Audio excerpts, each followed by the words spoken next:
Hemos incautado otro camión con una cantidad importante también de mercaderías. El chofer detenido y lógicamente se está recabando los datos para llegar a los financistas de estos productos. Intentaron cruzar la aduana de Ciudad del Este. Encuentra varios falsos fondos dentro de la moto con mercancía de contrabando. Ciudad del Este, o lo amás o lo odias, el lugar donde compras un celular un 70% más barato que en Argentina, o el lugar con cuyos precios irrisorios tu negocio tiene que competir. En internet te lo venden como el paraíso de las compras, pero hoy te voy a decir la verdad, y de paso tirarte unos datitos de color.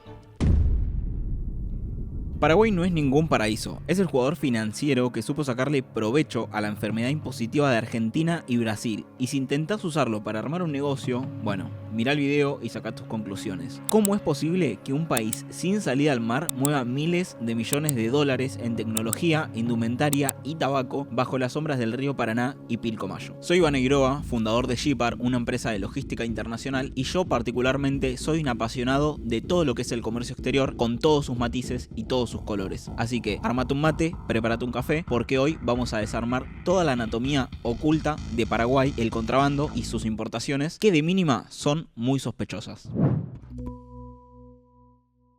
Hace unas semanas me junté con un cliente en la oficina y estábamos tomando un café, a lo que él me dice: che, me di cuenta que tu competidor más grande no es otro courier o China, sino que es Paraguay. Y sí, tiene razón, porque justamente todos los productos que se importan desde allá salen muy baratos y la logística funciona muy bien. Así que dije, ¿por qué no hago un video e investigo cómo es traer de Paraguay y todo lo que esto conlleva? Porque hay que ser sinceros, importar de Paraguay es muy barato y sería hipócrita decir que no, porque hasta yo he ido a Paraguay a cambiar las cubiertas del auto o a comprarme ropa, porque comprarlo en Argentina es una locura y es estúpido el precio que pagamos en este país por comprar un celular. En fin, esta investigación me llevó horas y horas de laburo, pero hoy en 15 minutos voy a tratar de desarmarte todo, explicarte y decirte cómo este gigante de Paraguay hizo toda esta logística y todo este entramado, que como diría Mostaza Merlo, tiene que cerrar el estadio. Los genios hacen eso.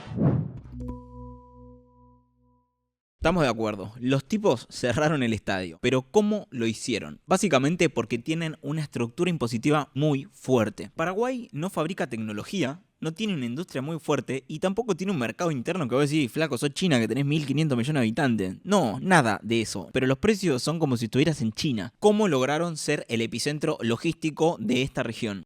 Los tipos armaron una estructura impositiva maravillosa, se llama la triple 10. 10 de gravamen, 10 de IVA y 10 de ganancias. Una locura comparado con lo que pagamos en Argentina de impuestos. Pero, el verdadero truco ellos lo tienen bajo lo que llaman régimen del turismo. Bajo esta ley, los mega shopping que conocemos como Nicey, Cellshop y todas las tiendas fabulosas que tienen en Paraguay, solamente pagan de aranceles 1,5 para vendérselo a turistas. La única condición es vendérselo a extranjeros. Acá es donde se confunde la estructura de Paraguay con la estructura del envío. Ellos únicamente se hacen cargo hasta que vos salís de la tienda con su bolsita que dice Nicey y tenés $4.000 en parlantes JBL, celulares y productos tecnológicos. Una vez que vos cruzaste esa puerta, vos sos un fantasma del comercio exterior. No tenés ningún ticket que haga la importación legal, porque básicamente tenés un ticket de consumidor final, no tenés un despacho de importación y no tenés ningún papel de lo que estás llevando para vender en Argentina o en Brasil. Acá estamos hablando de la estructura de envíos a mansalva que se sacan desde el gigante de Paraguay.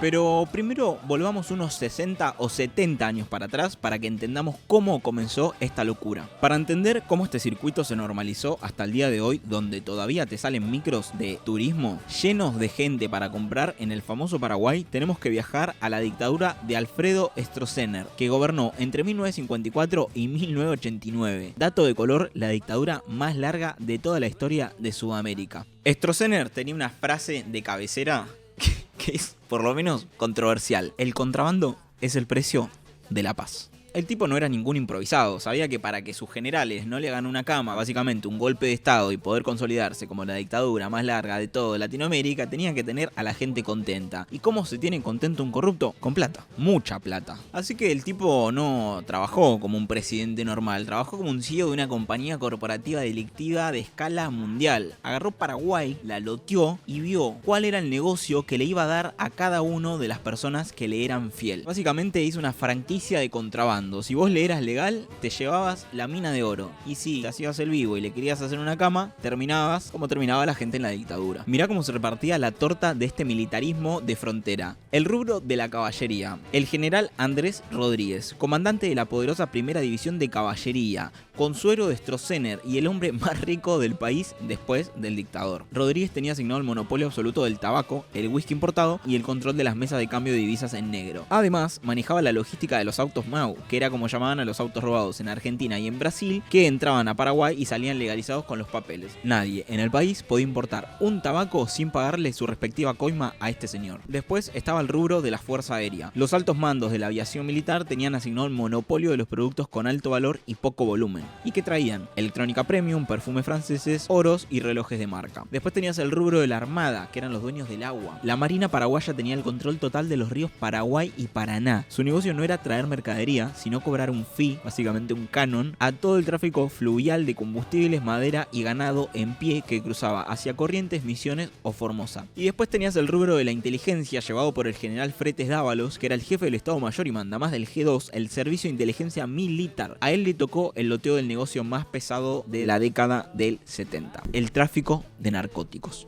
Obviamente todos estos datos yo los estuve sacando de investigaciones, pero me pueden corregir en los comentarios si tienen alguna idea aparte de todo lo que comenté, porque como sabrán, sobre actos ilícitos hay historias, hay información, pero no es algo que esté totalmente documentado. Ahora, hablemos de la logística que tenían construida estos tipos, porque al principio el contrabando no se hacía en camiones o por las lanchas, se hacía de manera aérea y militar. Tenían una triangulación que yo, como persona experta en logística, te digo que era perfecto el sistema que habían creado. Está bien armado, pero igualmente está muy mal lo que hacían. Básicamente, empresas fantasmas montadas en Asunción, manejadas con testaferros por los mismos militares, compraban en el exterior miles y miles de millones de dólares en mercadería en Panamá o en Miami. Los aviones de carga, en teoría, salían desde Panamá o desde Miami y hacían una escala forzada en Paraguay. El destino, en teoría, era Brasil o Argentina. Y mágicamente, cuando pasaban por Paraguay, todo el parte del vuelo quedaba ahí y nadie sabía qué pasaba con esa mercadería. Armaron más de 400 pistas clandestinas donde esos aviones bajaban, que estaban en el Chaco paraguayo, y hacían la desconsolidación de toda la mercadería. Tenían un hub logístico excelente con más de 400 hangares, pero era todo ilegal. Para el radar y las aduanas, esta mercadería figuraba como en tránsito y en realidad nunca había entrado supuestamente a Paraguay, aunque de hecho la mercadería estaba en Paraguay a punto de ser vendida a los compradores de Argentina o de Brasil. Y si querés entender el nivel logístico y sofisticado que tenían estos tipos, te tengo que nombrar el caso de Auguste Ricord. Ricord era un mafioso francés, ex colaborador de la Gestapo nazi durante la Segunda Guerra Mundial, que se escapó a Sudamérica y se instaló en el Paraguay en los años 60 bajo la protección directa de los generales de Stroessner, específicamente de Fretes Dávalos y Andrés Rodríguez. Ricord montó una infraestructura logística brillante en Asunción, porque recibía morfina base de Europa, la refinaba en laboratorios ocultos en el Chaco paraguayo y la mandaba en avioneta a Estados Unidos. Este tipo, protegido por el ejército de Stroessner, llegó a mandar el 50% de toda la heroína que entraba de contrabando a Estados Unidos durante la era de la famosa conexión francesa. Para que dimensionen el quilombo de esto, Richard Nixon tuvo que ponerlo entre la espada y la pared al general de la dictadura militar, diciéndole que lo extraditen sí o sí a este muchacho francés, porque si no le cortaba todos los créditos y todas las ayudas que tenía como país. Y claramente el militar lo que hizo fue agarrar al muchachito francés, se lo mandó de vuelta para Estados Unidos y al chabón lo metieron en cana por un montón de tiempo. ¿Y por qué te cuento toda esta historia pasada y pesada de militares, de contrabando, de cocaína, de heroína y de toda la información que te estoy tirando? Porque para que entendamos hoy cómo es que existe un contrabando en una lancha que cruzan 8 minutos, o entendamos cómo funciona que vos te compres un celular y te lo pases por el puente de Foz do Iguazú, tenemos que entender todo lo que esto conlleva y toda la genética que estamos arrastrando hasta el momento de hoy, donde claramente el negocio mutó y se profesionalizó mucho más. Cuando en el 65 se inauguró el puente de la amistad entre Paraguay y Brasil, en realidad lo que se estaba haciendo era formalizar todo el contrabando que se venía gestionando desde hace un montón de tiempo. Entonces, claramente mutó de rutas aéreas a rutas aéreas, marítimas y también terrestres.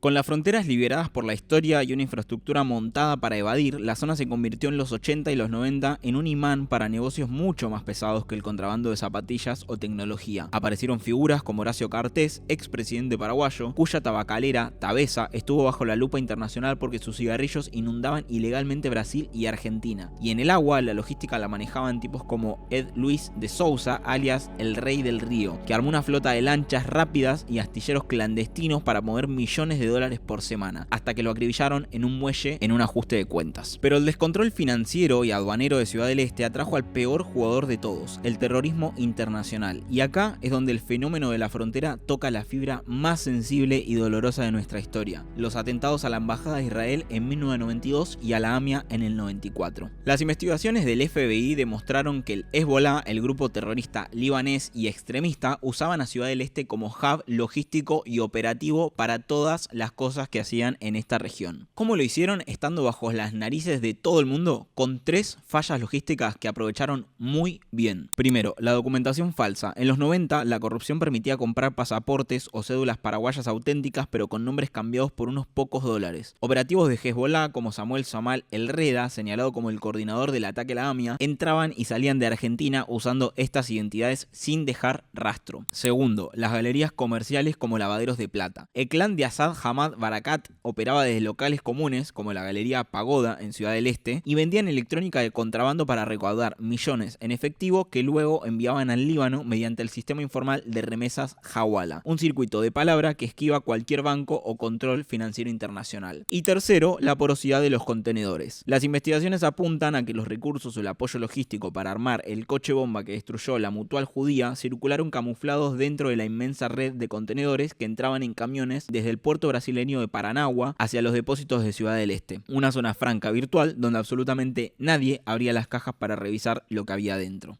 Qué loco, ¿no? Porque lo que uno ve como un negocio o una oportunidad en otra época podía ser la desgracia de muchas personas. Pero bueno, sigamos con el video. Hoy en día, cuando analizamos la logística de toda la parte de Paraguay y de Ciudad del Este, vemos varias cosas y vemos cómo mutó en algo mucho más grande. Por un lado tenemos los paseros que pasan la mercadería pegada al cuerpo por el Puente de la Amistad. Por otro lado también tenemos las lanchas que cruzan de Formosa, de Clorinda o de toda la parte, digamos, que está cercana a Paraguay, y en 8 minutos te cruzan el río, te pasan la mercadería y después te la mandan por una ruta hasta Buenos Aires. Después tenemos a la gente que va, que se compra con la camioneta, que trae la mercadería, que no la declara. Pero por último tenemos a lancheros que hacen cosas pero que son imaginadas. Desarrollaron un sistema de boyas sumergidas. ¿Y qué significa esto? La mercadería no viaja suelta, se embala en bultos sellados con hasta 10 capas de plástico negro termosellado de alta densidad, y a cada bulto le atan una piedra pesada como lastre y un cabo de nylon negro ultra resistente conectado a una boya de tergopol oscura y diminuta. Si Prefectura los encierra en el medio del río, los lancheros tiran la carga al agua de inmediato. El bulto se hunde, quedando anclado en el fondo, mientras la pequeña boya oscura flota apenas unos centímetros por debajo de la superficie del agua. Esto la hace completamente invisible para los reflectores y los binoculares de las patrullas, y al día siguiente, cuando la zona está limpia, los tipos vuelven en la lancha con un GPS o un gancho de arrastre, pescan la boya invisible, tiran de la cuerda de nylon y recuperan la carga intacta. Una vez en tierra firme, el transportista argentino se la juega, arregla o lo manda por un transporte. Muchos emprendedores y personas que voy conociendo en esto de la importación me dicen: pero yo trayendo de Paraguay no le hago daño a nadie, o sea, me traigo unos productos, vendo, me dan unos mangos, y yo te entiendo, pero la realidad es que la ley y el código aduanero piensan totalmente distinto a lo que vos me estás planteando. Si vos cruzás por el puente y te excedes de lo que vendría a ser la franquicia, te van a cobrar una multa del 50% de lo que vale la mercadería y ya está. Pero en el momento que pisás un circuito informal, ya sea pagándole un pasero, contratando un lanchero o haciendo lo que se te cante con la mercadería, pero estructurándolo de cierta manera que da a entender que vos estás haciendo algo ilegal y lo sabés, aplica como delito de contrabando. Porque básicamente estás generando una acción eludiendo un control del Estado, pasa a ser un delito penal. Las penas suelen ir de 2 a 8 años, no importa si cruzaste unas cubiertas, si fueron 10 celulares o si fueron 1000 celulares. O sea, es lo mismo porque la actitud del engaño haciendo. Y el saber que estabas haciendo algo mal es lo que importa en esto. Para ir cerrando, mi veredicto es que el problema no es ni Paraguay, ni el contrabando, ni los lancheros, ni los paseros. El problema es que esto se alimenta gracias a una asfixia impositiva que se le hace a las empresas en Argentina y en Brasil. Porque como te dije al principio, vos tenés una triple 10, que es 10 de IVA, 10 de ganancias y 10 de aranceles. En Argentina, por la misma importación, tenés 35 de derechos, 21 de IVA y además tenés tasa estadística. Y además tenés 6,5 de ganancia y 3,5 de ingresos brutos. Y cuando vas a pagar a fin de año todos los impuestos, tenés aparte más ingresos brutos. Claramente importar y vender en Argentina es mucho más complicado que cruzarte a Paraguay y aprovecharte de un sistema que funciona gracias a cómo funciona el nuestro. O sea, parece que está armado para que todo funcione de cierta manera y los mismos de siempre sigan ganando plata, mientras las pymes, los emprendedores y las personas que quieren emprender se les hace cuesta arriba por todos estos déficits que tenemos como país, tanto en Argentina como en Brasil. Ciudad del Este es un monumento a la evasión y al contrabando que se alimenta de todo esto que venimos hablando que funciona mal, y la solución para mí sería hacer que las pymes acá paguen mucho menos. Pero bueno, eso es para otro video. Si te gustó el video, si te gustó la información, dale like, suscríbete y déjame en los comentarios si alguna vez trajiste, importaste o pensaste en hacerlo desde Paraguay hacia Argentina. Nos vemos en el próximo video.